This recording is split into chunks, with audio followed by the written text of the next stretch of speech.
अयोध्या के अंदर कल प्राण प्रतिष्ठा का कार्यक्रम हुआ और इस प्राण प्रतिष्ठा के अंदर मोदी जी से एक बहुत बड़ी चूक हो गई।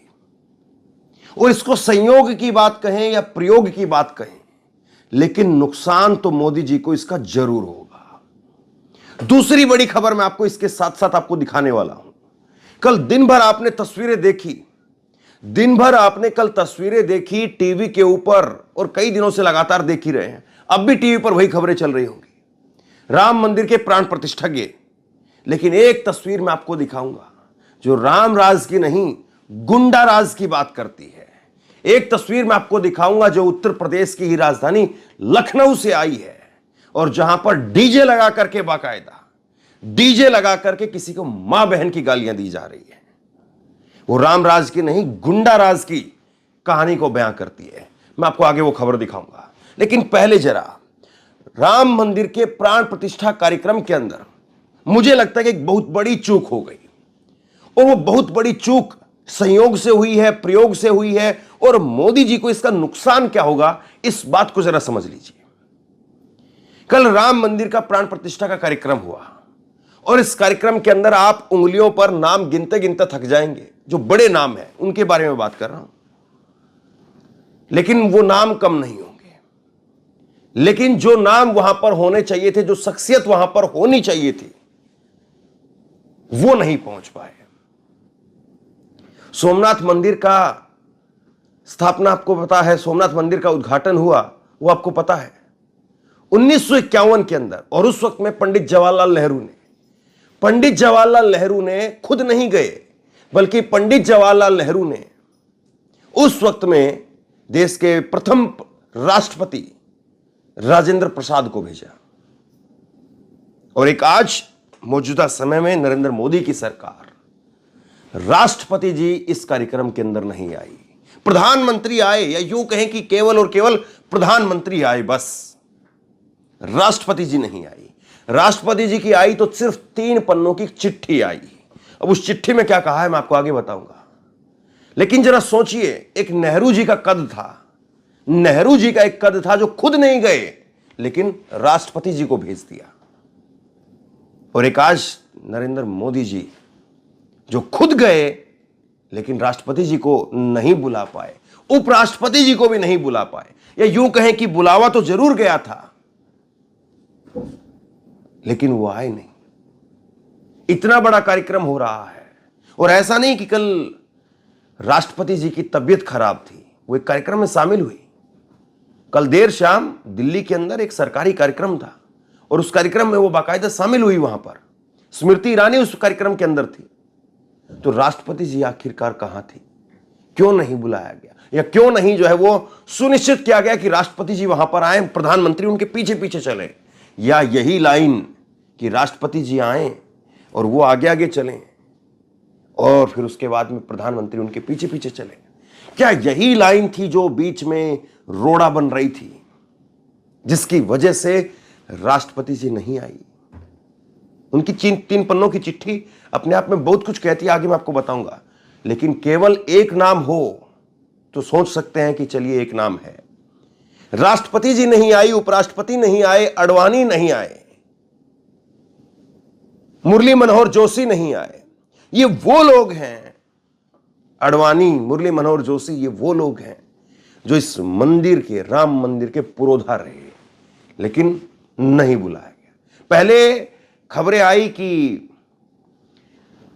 आडवाणी जी वो नहीं आए, अपनी सेहत को देखते हुए इस वक्त में नहीं आए, छिछालेदर हो गई। फिर उसके बाद में विश्व हिंदू परिषद की तरफ से काउंटर करवाया गया। विश्व हिंदू परिषद की तरफ से कहा गया कि हम उनकी सेहत का पूरा ख्याल रखेंगे और आडवाणी जी आए। लेकिन कल फिर आखिरी में एक बयान आता है कि आडवाणी जी शीतलहर की वजह से नहीं आ रहे हैं। अब ये शीतलहर थी या मोदी जी अपनी एक लहर चलवाना चाहते हैं, इसलिए शीतलहर उसमें फिट बैठती है, इसलिए आडवाणी का उसमें नहीं आना वो फिट बैठता है। राष्ट्रपति जी ने सबरी का जिक्र किया है, अपनी चिट्ठी के अंदर सबरी का जिक्र किया है। और सबरी का जिक्र करके राष्ट्रपति जी क्या कह रही है, माननीय द्रौपदी मुर्मू जी वो क्या कह रही हैं सुनिएगा आप ध्यान से। लेकिन बड़ा विचित्र है, ये बड़ा विचित्र है कि किस तरह से एक इतना भव्य इतना आलीशान प्रोग्राम किया गया, लेकिन उसमें केवल और केवल मोदी। और इस बात को मैं क्यों कह रहा हूं, वहां पर अमित शाह नहीं पहुंचे, वहां पर जेपी नड्डा नहीं पहुंचे, वहां पर राजनाथ सिंह नहीं पहुंचे, मोदी, योगी। अब बताइए, अगर किसी मुख्यमंत्री का अगर कोई स्वागत समारोह हो, शपथ ग्रहण समारोह होना होता तो सारे मुख्यमंत्रियों को बुलाया जाता, सारे लोग वहां पर जाते। लेकिन वहां पर कौन पहुंचा? वहां पर पहुंचे अमिताभ बच्चन, वहां पर पहुंचे कंगना रनौत, वहां पर पहुंचे सचिन तेंदुलकर, वहां पर पहुंचे अभिषेक बच्चन, वहां पर पहुंचे अनिल अंबानी। इस तरह के लोग वहां पर पहुंचे। अब ये लोग अगर वहां पर पहुंचते हैं तो जाहिर सी बात है मोदी जी को कोई दिक्कत नहीं है, क्योंकि सचिन तेंदुलकर और अमिताभ बच्चन कल को चुनाव नहीं लड़ने वाले हैं। और पब्लिक परसेप्शन में कभी यह नहीं आने वाला है कि अमिताभ बच्चन हमारे सामने हैं तो हम अमिताभ बच्चन को बड़ा माने राजनीतिक तौर पर या नरेंद्र मोदी को बड़ा माने। उनके सामने कोई कंफ्यूजन नहीं है। अमिताभ बच्चन की एक अपनी अलग जगह है और नरेंद्र मोदी की राजनीति में एक अलग अपनी जगह है। और जो लोग ये सवाल खड़े कर रहे थे कि सोनिया गांधी क्यों नहीं जा रही है, मल्लिकार्जुन खड़गे क्यों नहीं जा रहे हैं, तो सोचिए जरा, बुलाने का मन था भी या केवल औपचारिकता की गई? सवाल यह भी है, क्योंकि अगर बुलाने का मन था तो जेपी नड्डा, अमित शाह, राजनाथ सिंह अपने नेताओं को तो बुला लेते, अपने नेताओं को तो वहां पर दिखाते। लेकिन मोदी के साथ में फिर 5 आदमी, 7 आदमी, 5 राजनेता, 7 राजनेता दिखाई देते और वो तस्वीर फिर खटकती। अब केवल और केवल मोदी, केवल और केवल मोदी जो सीढ़ियों से ऐसे चढ़ करके जा रहे हैं तो मोदी दिखाई देते हैं। अंदर मंदिर में थाल हाथ में लेकर के प्रवेश करते हुए दिखाई देते हैं तो मोदी दिखाई देते हैं।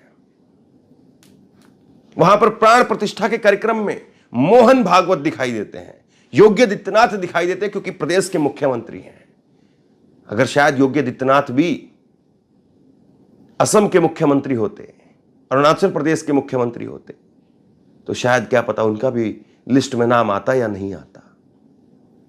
अब जरा सोचिए कि किस तरह से जो है वो चीजें गढ़ी जाती हैं।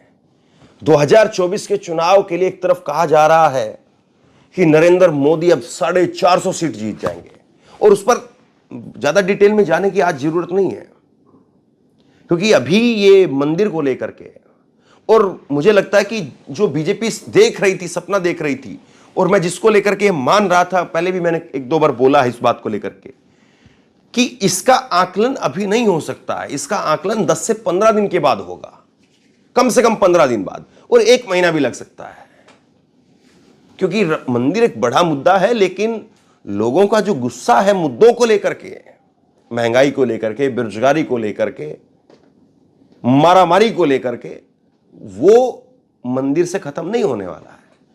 मंदिर आस्था है,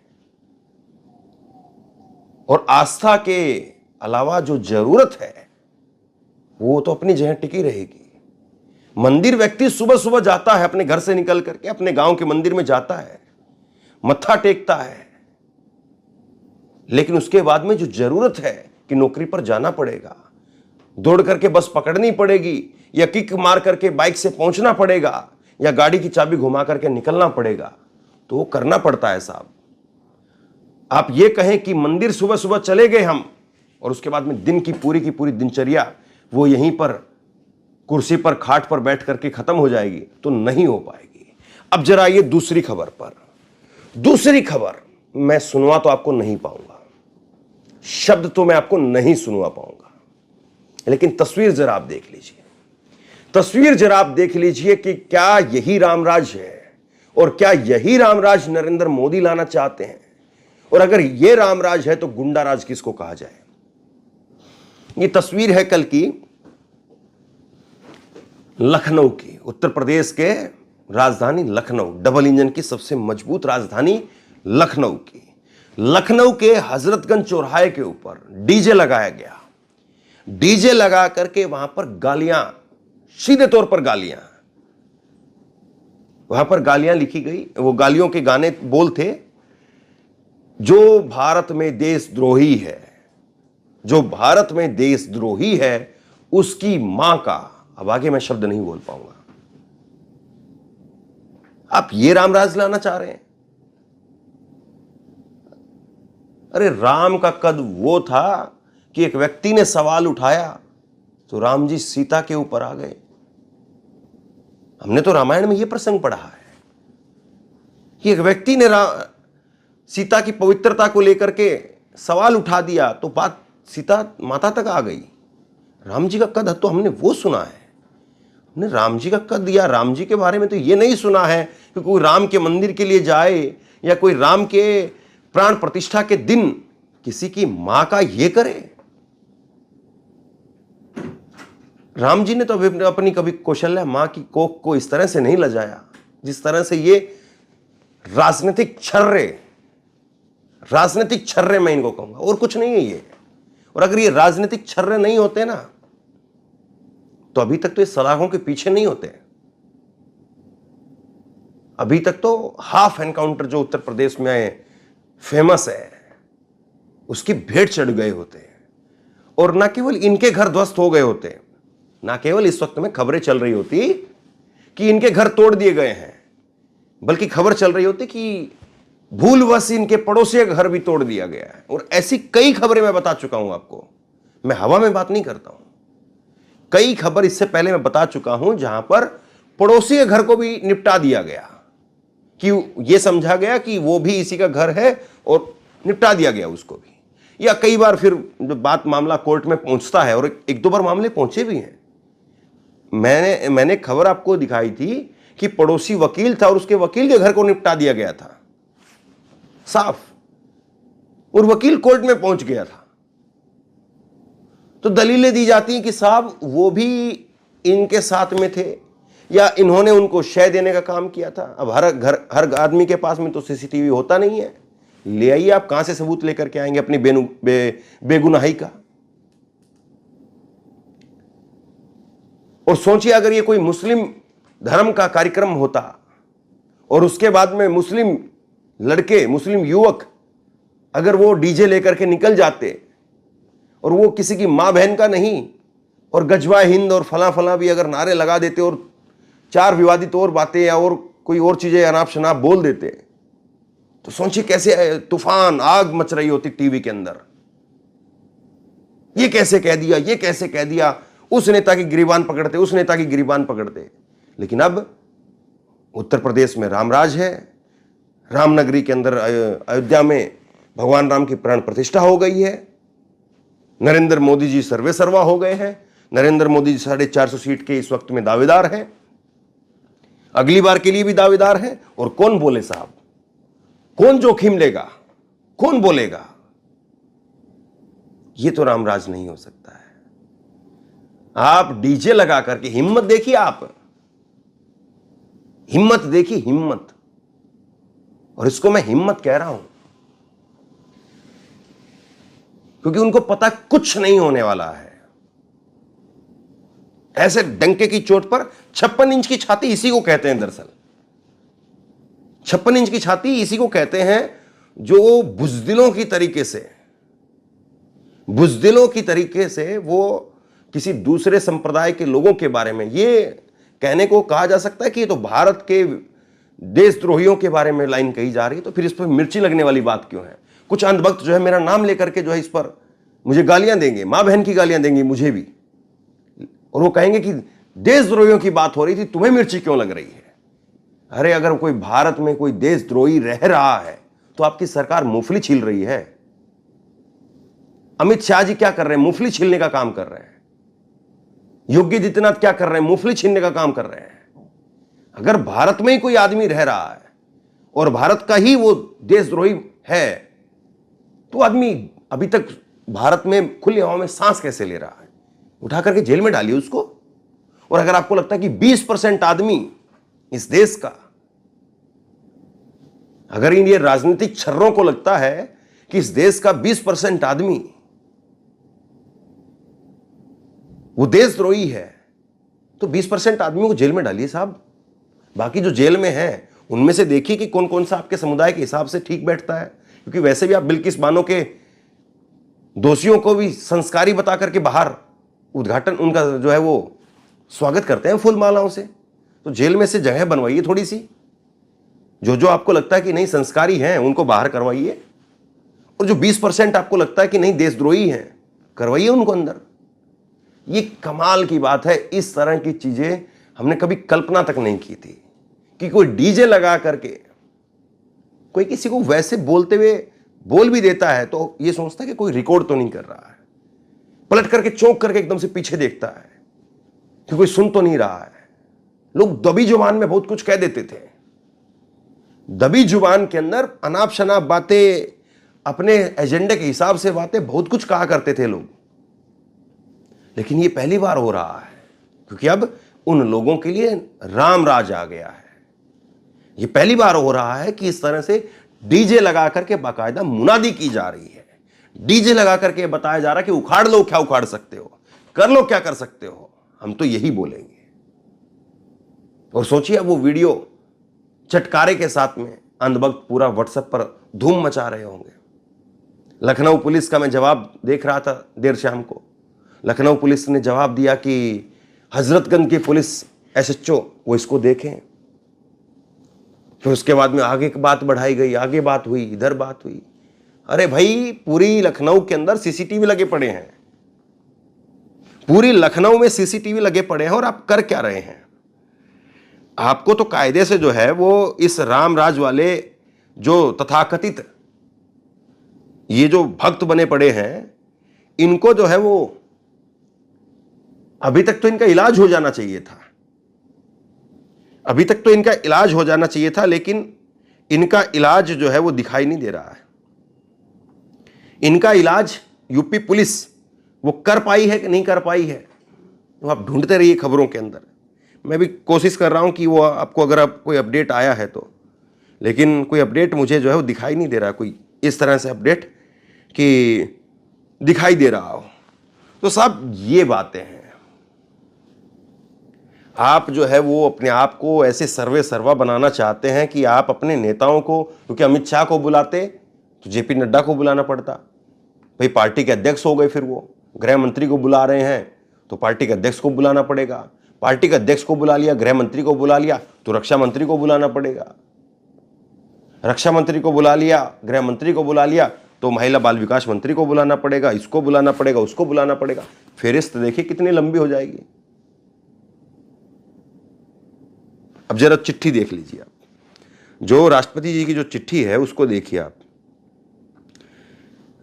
राष्ट्रपति जी ने जो है चिट्ठी लिखी है, 3 पन्नों की चिट्ठी है, और इन्होंने कहा है कि न्याय जन कल्याण पर केंद्रित प्रभु श्री राम की रीति का प्रभाव हमारे देश के शासन संबंधी वर्तमान दृष्टिकोण पर भी दिखाई देता है। इसका उदाहरण है हाल ही में आपके द्वारा अत्यंत पिछड़े जनजातीय समुदायों के कल्याण हेतु पीएम जनमन पहल के तहत अनेक लाभकारी सहायताओं की पहली किस्त जारी करने में स्पष्ट दिखाई दिया। आपके द्वारा अपने संबोधन में माता सबरी का उल्लेख करने से एक हृदयस्पर्शी अनुभूति हुई। निश्चय ही प्रभु श्री राम के मंदिर के साथ साथ जन कल्याण कार्यों को देख करके माता सबरी को दोहरा संतोष प्राप्त होगा। प्रभु श्री राम हमारी भारत भूमि के सर्वोत्तम आयामों का प्रतीक हैं। वस्तुतः वे पूरी मानवता के सर्वोत्कृष्ट पक्षों के प्रतीक हैं। मेरी प्रार्थना है कि प्रभु श्री राम विश्व समुदाय को सही मार्ग पर ले जाएं, वे सभी के जीवन में सुख शांति का संचार करें। सियावर रामचंद्र की जय। तो प्रधानमंत्री को चिट्ठी लिखते हुए ये राष्ट्रपति जी का खत है। 3 पन्नों का जो है ये खत है, और 3 पन्नों के इस खत के अंदर, चिट्ठी के अंदर जो है वो बताया गया है कि कैसे आपकी जो योजनाएं हैं वो बहुत जन कल्याणकारी हैं। आपकी योजनाओं में सबरी का जिक्र किया है, आपकी योजनाओं में गरीबों को साथ में किस तरह से न्याय हो रहा है, इन सारी चीज़ों का जिक्र किया गया है। ये राष्ट्रपति जी का 3 पन्ने का चिट्ठी है। अब मैं क्या कहूं, लेकिन आप लोग तय करिए।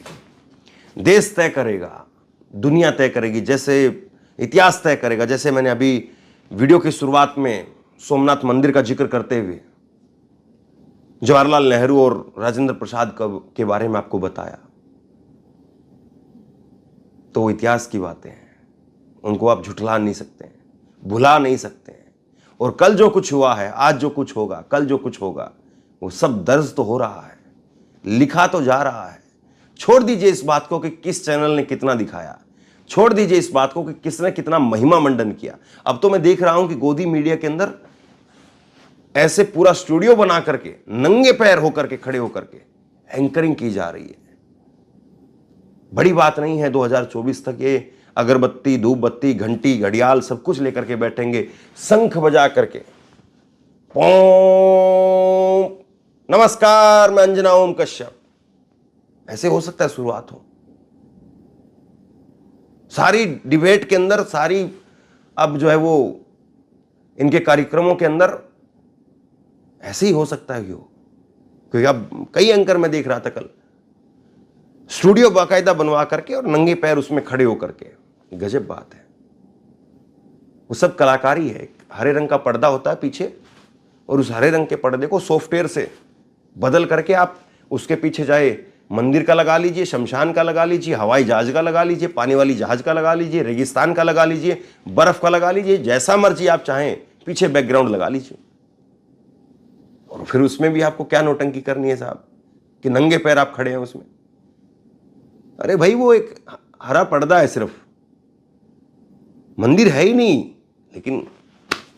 लेकिन लोगों के मूल सवालों पर बात हो रही है। क्या चैनलों में हिम्मत है कि जो पूछें कि राम राज के नाम पर गुंडा राज की कौन सी तस्वीर आप दिखा रहे हैं? किसी की मां के बारे में जो अपशब्द आप कह रहे हैं, क्या भगवान राम के यही आदर्श हैं? क्या इसी तरह से राम राज स्थापित होगा? सवाल ये है।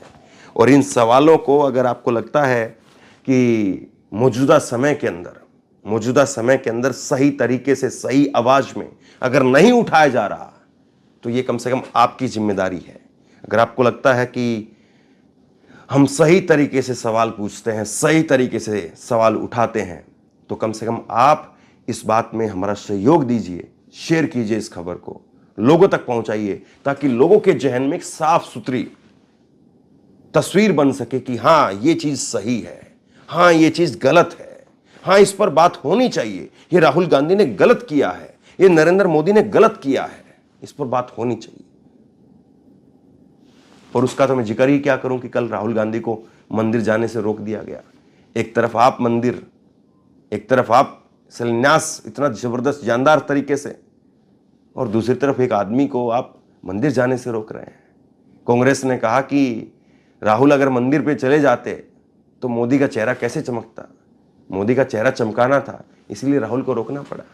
शेयर कीजिए इस खबर को, लोगों तक पहुंचाइए, और आप क्या सोचते हैं नीचे कमेंट बॉक्स में लिख करके जरूर बताइए। और इसी तरह की तमाम खबरों के लिए ऑनलाइन न्यूज इंडिया को सब्सक्राइब कीजिए, साथ में जो बेल आइकन है घंटी उसको जरूर दबाइए, ताकि जैसे ही कोई खबर अपलोड करें उसकी नोटिफिकेशन सीधे सबसे पहले आपको मिल सके। अगर ये वीडियो फेसबुक पर देख रहे हैं तो फेसबुक पर हमारे पेज को लाइक कीजिए, फॉलो कीजिए और इस खबर को शेयर कीजिए। आपका बहुत बहुत धन्यवाद।